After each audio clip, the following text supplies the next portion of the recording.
Coup d'État avorté, Alassane Ouattara envoie un message très clair à Henri Konan Bédié. Plus de détails après le générique.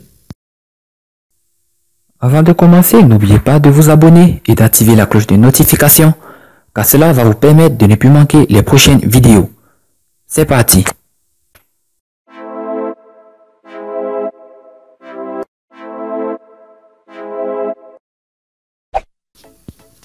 Profitant du point de presse avec le président équato-guinéen, Alassane Ouattara a prévenu le samedi 28 décembre 2019 contre toute tentative de déstabilisation de la Côte d'Ivoire.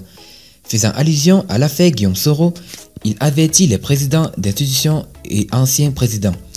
Alassane Ouattara envoie également un message à Henri Konan Bédié. La question que vous m'avez posée, j'aurais pu dire que le dossier est entre les mains de la justice. Il ne m'a pesanti sur cela.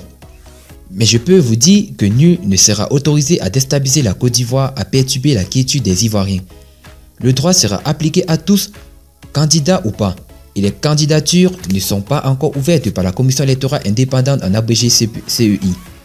Et même si c'était le cas, nul n'est au-dessus de la loi. Aussi bien les anciens présidents, les présidents d'institutions, le président de la République que tous les autres, a prévenu Alassane Ouattara d'un ton armé. Nous sommes des citoyens et nous sommes responsables devant la juridiction. Et j'ajoute aussi que la Constitution de la Côte d'Ivoire a des éléments très clairs concernant les députés. Les députés ne sont pas au-dessus de la loi.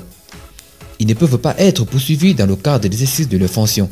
Mais quand ils sont mêlés à la déstabilisation de ce pays, ils doivent faire face à la rigueur de la loi. Je termine en disant que la loi sera intégralement appliquée à tous les citoyens ivoiriens, quel que soit le lieu où ils résident en dehors de la Côte d'Ivoire, a expliqué le chef de l'État Alassane Ouattara.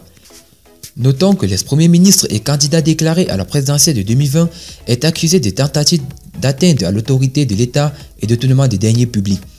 Un mandat d'arrêt international a été mis contre lui. Il devrait atterrir le lundi 23 décembre à l'aéroport d'Abidjan, mais le jet privé a été détourné à la dernière minute au Canada.